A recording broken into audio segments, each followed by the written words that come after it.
membalaskan sakit hati hari Senin, hari Selasa, hari Rabu, hari Kamis, hari Jumat. Ini hari Sabtu, tapi justru hari Sabtu bersusah payah, berdingin-dingin di luar. Bahkan kabarnya jam 3 sudah ada yang datang ke masjid ini. Bahkan ada yang mabit di samping danau. Bayangkan itu, orang mabit di Musdalifah, yang mabit di samping danau. Oleh sebab itu maka ini apa yang membuat makhluk ini bisa begini? Itu semua adalah orang-orang yang mengerti untuk apa kita hidup. Karena hidup adalah untuk beribadah.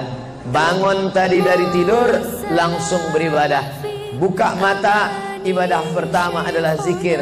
Alhamdulillahilladzi ahyana ba'dama amatana wa ilaihin nusyur. Masuk kamar mandi, tempat najis, kotor, bau, kotoran, tempat setan, tapi tetap menjadi ibadah. Dalam WC-nya pun ibadah. Dia masuk lagi ke kiri, dia katakan Allahumma inni a'udzubika minal khubuthi wal khaba'is. Keluar dari kamar mandi itu ibadah juga. Dia langkah kaki kanan, dia katakan ghufranaka, ghufranaka, maafkan aku ya Allah. Mengapa dia minta maaf keluar dari WC? Karena selama di WC dia tidak menyebut Allah. Lidah yang diciptakan untuk beribadah, selama di dalam tidak beribadah, maka ibadah di dalam WC hanya hatinya saja berzikir. Tak boleh menyambut seruan azan. Terdengar suara azan masuk ke WC, Allahu Akbar, Allahu Akbar, Allahu Akbar. Oh, tak boleh. Tak boleh mengucapkan salam. Assalamualaikum. Nabi diam. Assalamualaikum. Nabi diam. 3 kali diucap, Nabi diam. Selesai keluar dari toilet WC, barulah Nabi menjawab Waalaikumsalam warahmatullah. Karena tidak boleh menyebut nama Allah, maka minta ampun keluar dari WC. Karena lidah yang semestinya dipakai untuk menyebutmu ya Allah, berzikir mengingatmu ya Allah, tadi tak aku pakai selama beberapa menit di dalam. Maka dia katakan ghufranaka. Lalu kemudian melihat wajah di cermin, mana tahu ada kotoran di mata. Jangan sampai kita berjumpa sama orang di masjid, orang senyum, kita senyum, yang disenyumkan orang kita. Maka lihat dulu baik-baik. Maka ketika melihat wajah, dia pun menjadi ibadah.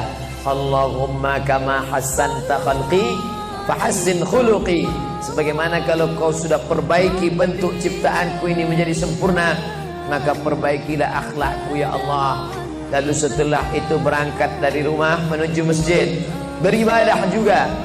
Bismillahirrahmanirrahim. Allah, la haula wala quwata illa billah. Setiap langkah kaki ke Masjid Al-Qalam ini bernilai 1 langkah menghapus dosa. Langkah kedua mengangkat derajat. Langkah ketiga menghapus dosa. Langkah keempat mengangkat derajat. Tidak tanggung-tanggung, derajatnya diangkat Allah. Siapa yang duluan datang langsung dapat di depan. Tapi ada orang terlambat tetap tinggi juga derajatnya. Mana dia? Dia yang di atas. Siapa bilang perempuan direndahkan, dihinakan? Perempuan dimuliakan. Mana contoh perempuan dimuliakan? Kalau mau tahu, datanglah ke Masjid Al-Qalam. Perempuan dimuliakan. Bapak Ibu yang dimuliakan Allah, masuk ke dalam masjid, langkah kaki kanan, Allahumma inni as'aluka min fadlik. Itu doa nanti keluar. Tapi ketika akan masuk, apa doanya? Allahumma ya Allah, iftahli, bukakan untukku abwaba rahmatik, pintu rahmatmu. Bernilai ibadah. Duduk berzikir, jangan ngobrol, jangan cerita. Foto Pak Ustaz, sikit-sikit boleh.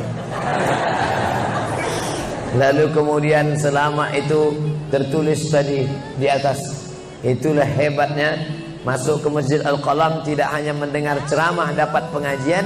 Ketika saya masuk tadi, saya dengar suara azan, ada tulisan hadis riwayat Al-Bukhari. Siapa yang mendengar seruan azan lalu menyambut seperti bunyi yang diucapkan muazzin, kecuali pada hayya 'alas shalah, hayya 'alal falah, dia baca la haula wala quwata illa billah, ditutup dengan doa wasilah. Allahumma rabb hadhihi da'wati tammah was salatil qa'imah, dimintakan untuk Nabi Muhammad.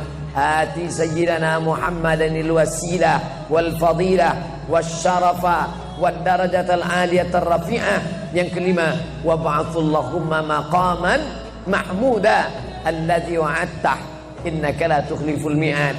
Maka kata Nabi, halat laku syafaati yaumal qiyamah, layaklah dia mendapat syafaatku hari kiamat. Makanya selama duduk di depan tadi tak ada satupun yang ngobrol, semuanya menyambut seruan azan. Allahu Akbar, Allahu Akbar, Allahu Akbar, Allahu Akbar. Ada kawan sebelah ngajak ngobrol, gimana bro program mancing kita? Allahu Akbar, Allahu Akbar. Nah, jadi cerita tak tentu arah. Ini kita sedang beribadah kepada Allah Subhanahu wa ta'ala. Lalu kemudian selesai azan, salat sunat yang balasan pahalanya khairum minad dunya wa ma fiha, lebih baik daripada dunia dan seisinya. Apa itu? Qabliyah subuh. Sampai-sampai andai terlambat qabliyah subuh, tetap boleh dilaksanakan setelah subuh. Habis salat subuh barulah dilaksanakan qabliyah subuh. Tapi kalau sudah sama-sama ngaji, tapi kalau nanti pulang kampung, justru sekarang orang di kota ngaji, di kampung tidak ngaji. Zaman dulu di kampung ngaji, di kota tidak ngaji. Sekarang dunia sudah mau kiamat. Di kampung orang ngaji, di kampung orang tidak ngaji. Kenapa? Parabola masuk desa.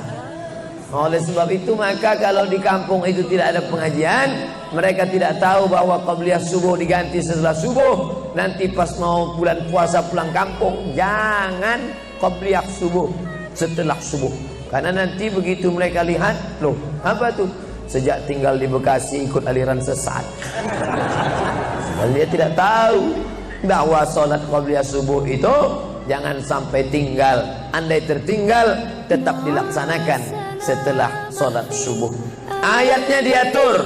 Ayat pertama, qul ya ayyuhal kafirun. Ayat yang kedua, qul huwallahu ahad, Allahu samad, lam yalid wa lam yulad wa lam yakul lahu kufuwan ahad.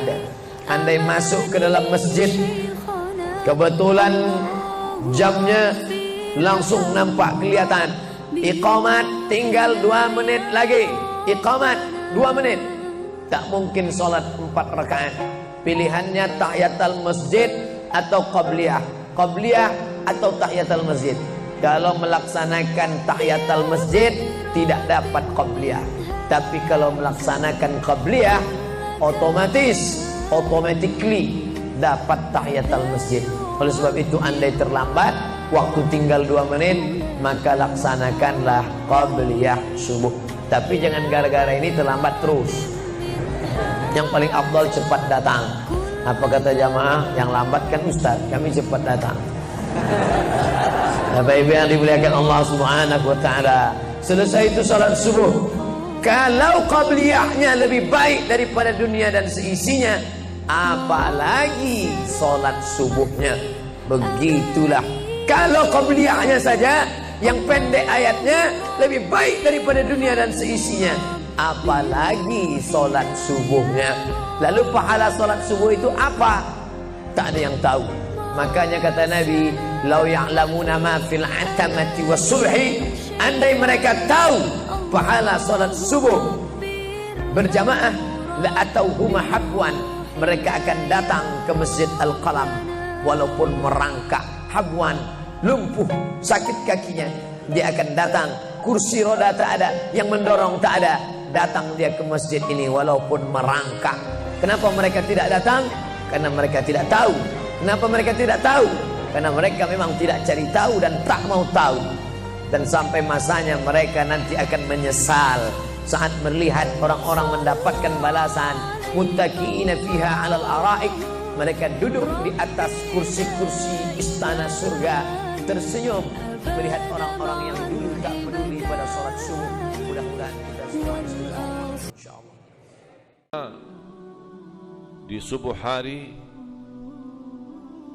adalah kita bisa bersalat, salat berjamaah. Dan Rasulullah SAW bersabda, man shalla al-fajr fi jama'ah fahuwa fi dhimmatillah.